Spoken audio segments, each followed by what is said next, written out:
Hanggang ngayon, marami pa rin pala ang nagkakamali dito at nagkakautang-utang dahil patuloy silang sinisingil ni Facebook dito po sa boosting. Kung hindi nyo po alam kung paano i-set up yan, kung paano gamitin, well, ito po yung vlog para sa iyo dahil ipapaliwanag ko po sa inyo kung paano maglalagay ng limit na para bang isang relasyon na kapag hindi ka nagkaroon ng limitasyon, hindi mo alam, nahulog ka na ng nahulog yan at baka mamaya maging isang gold medalist ka pa.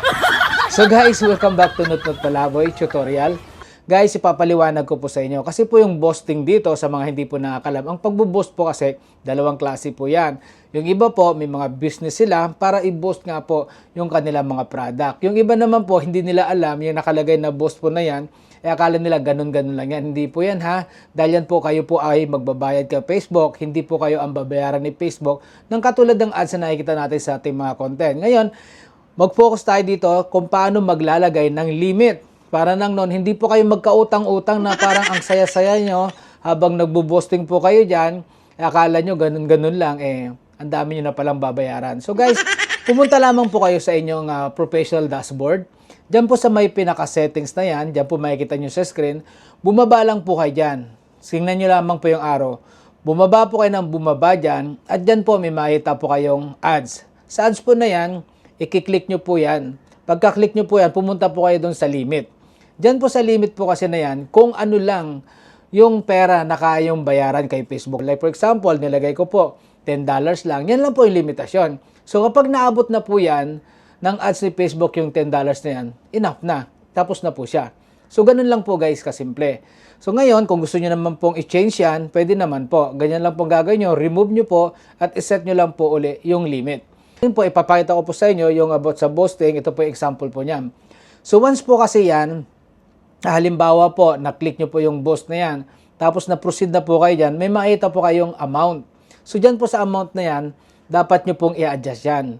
Pwede nyo rin pong gawan ng limitasyon dyan dahil nakalagay naman po mismo kung ano pong date, kung hanggang kailan nyo lang po iraran yung ads na yon. So, ganun lang po yan guys, kasimple. Noon po, nakalagay po talaga dyan unlimited. Pero at least ngayon ngayong 2026, ganyan na po siya. Makikita nyo na po na meron pong date at saka yung amount din.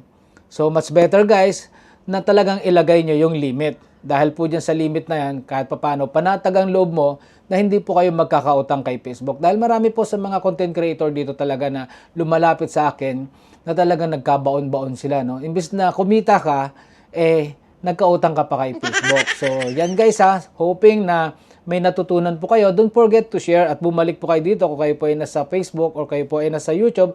Don't forget to come back here and leave a comment. Kung kayo po ay mga katanungan, maaari nating gawan ng tutorial yan. At syempre guys, sa buhay, dapat magkaroon po tayo ng limitasyon sa lahat po ng bagay. Lahat po ng bagay sa pagmamahal, sa pakikisama, etc. Dahil po, kung wala po tayong limitasyon, ang ending po niyan, aabusuhin po tayo.